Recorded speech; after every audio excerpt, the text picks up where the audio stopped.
या देवी सर्वभूतेषु माँ दुर्गा रूपेण संस्थिता नमस्तस्यै नमस्तस्यै नमस्तस्यै नमो नमः। जय माता दी। आप सभी को शारदीय नवरात्र की बहुत बहुत शुभकामनाएं। आइए जानते हैं साल 2025 में नवरात्रि कब से शुरू और कब समाप्त होगी। कलश स्थापना का शुभ मुहूर्त क्या रहेगा। इन 9 दिनों में आप माँ भगवती की पूजा कैसे करेंगे। साल भर में कुल 4 नवरात्रि होती है, जिनमें 2 गुप्त और 2 प्रकट होती है। गुप्त नवरात्रि 10 दिनों तक चलती है, वहीं प्रकट नवरात्रि में 9 दिनों तक 9 देवियों की पूजा की जाती है। लेकिन इस बार ऐसा योग पड़ रहा है कि तृतीया तिथि की वृद्धि के कारण नवरात्रि 9 दिन की नहीं बल्कि 10 दिनों की होगी। नवरात्रि में तिथि का बढ़ना शुभ माना जाता है। ऐसे में आपको भी 9 देवियों की पूजा तिथियों के अनुरूप ही करनी चाहिए। इस बार आश्विन शुक्ल प्रतिपदा तिथि 22 सितंबर सोमवार को 1:24 से शुरू होगी। देखा जाए तो यह रविवार की मध्य रात्रि का समय होगा। प्रतिपदा तिथि सोमवार को पूरा दिन रहेगी और समापन होगा 23 सितंबर मंगलवार को सुबह 2:55 पर। ऐसे में उदय तिथि के अनुसार इस बार शारदीय नवरात्रा 22 सितंबर सोमवार से शुरू होगी, जिसका समापन 1 अक्टूबर बुधवार को होगा। यानी कि 9 देवियों की पूजा 1 अक्टूबर बुधवार तक की जाएगी। 2 अक्टूबर के दिन गुरुवार है। दशमी तिथि के दिन दुर्गा विसर्जन और कलश विसर्जन होगा। इस बार विजय दशमी यानी दशहरे का पर्व भी 2 अक्टूबर गुरुवार को मनाया जाएगा। इस बार अष्टमी तिथि महाअष्टमी कही जाएगी, जिस दिन माँ महागौरी की पूजा होती है। 30 सितंबर मंगलवार को रहेगी। महानवमी तिथि रहेगी 1 अक्टूबर दिन बुधवार को, जिस दिन माँ सिद्धिदात्री की पूजा होगी। दशमी तिथि रहेगी 2 अक्टूबर दिन गुरुवार को। कलश की स्थापना नवरात्रि के पहले दिन प्रतिपदा तिथि में शुभ मुहूर्त में की जाती है।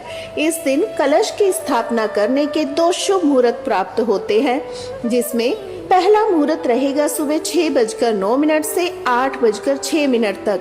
दूसरा मुहूर्त रहेगा अभिजीत मुहूर्त, जो सुबह 11:49 से दोपहर 12:38 तक होगा। 22 सितंबर को इस बार कुछ शुभ योग भी बन रहे हैं, जिसमें उत्तरा फाल्गुनी नक्षत्र सुबह 11:24 तक रहेगा। बाद में हस्त नक्षत्र प्रारंभ हो जाएगा। इसके अलावा शाम 7:59 तक शुक्ल योग रहेगा और बाद में ब्रह्म योग प्रारंभ हो जाएगा। इस दिन ब्रह्म मुहूर्त सुबह 4:43 से 5:31 तक रहेगा। राहु काल रहेगा सुबह 7:30 से 9 बजे तक। माना जाता है राहु काल के समय कोई भी शुभ काम नहीं करना चाहिए। ऐसे में कलश की स्थापना आप सुबह 7:30 बजे से पहले कर ले, या फिर राहु काल की समाप्ति के बाद जो अभिजीत मुहूर्त बताया गया है उस समय आप कलश की स्थापना कर सकते हैं।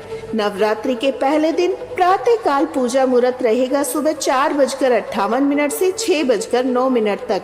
शाम की पूजा आप गोधूली मुहूर्त में यानी शाम 6:18 से 6:41 के बीच में कर सकते हैं। गोधूली मुहूर्त के अलावा आप शाम 7:29 तक भी शाम की पूजा कर सकते हैं। नवरात्रि के पहले दिन की पूजा माँ शैल पुत्री से प्रारंभ होती है, जिसका समापन माँ सिद्धिदात्री की पूजा के साथ होता है। पहले दिन नवरात्रि में चौकी लगाकर माँ भगवती के 9 रूपों की स्थापना की जाती है। तस्वीर या प्रतिमा की स्थापना आप कर सकते हैं। कलश की स्थापना के साथ ही यदि अखंड ज्योत भी जलाना चाहते हैं तो अखंड ज्योत जलाएं। किस तरह से आप नवरात्रि के व्रत इस बार रखने वाले हैं, उनका संकल्प भी आपको पहले दिन ही लेना होता है।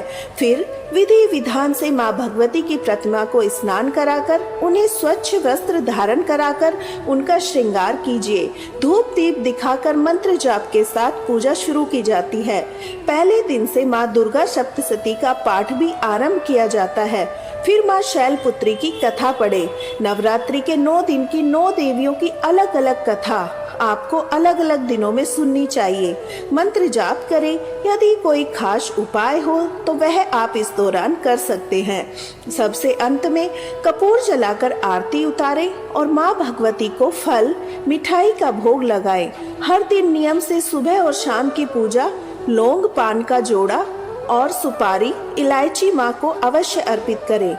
यदि पीरियड्स हो तो किसी कारण से खुद पूजा न कर पाए तो इस दौरान मानसिक पूजा करके भी आप पूजा और व्रत का पुण्य प्राप्त कर सकते हैं।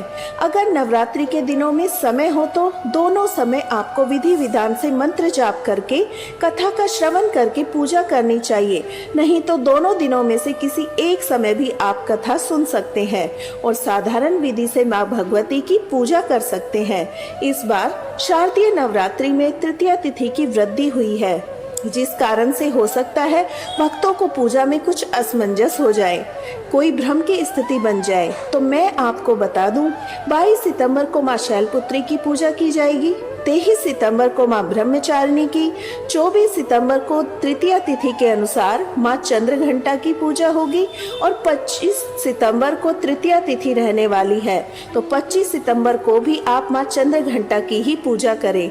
ध्यान रखिएगा, तिथियों के अनुरूप ही पूजा करने पर पूजा का पूर्ण फल प्राप्त होता है। ऐसे में 26 सितंबर को मां कुष्मांडा की, 27 सितंबर को मां स्कंद माता की, 28 सितंबर को मां कात्यायनी की, 29 सितंबर को मां कालरात्रि की, 30 सितंबर को मां महागौरी की और 1 अक्टूबर को मां सिद्धिदात्री की पूजा होगी। अगले दिन गुरुवार को कलश विसर्जन या दुर्गा विसर्जन होगा।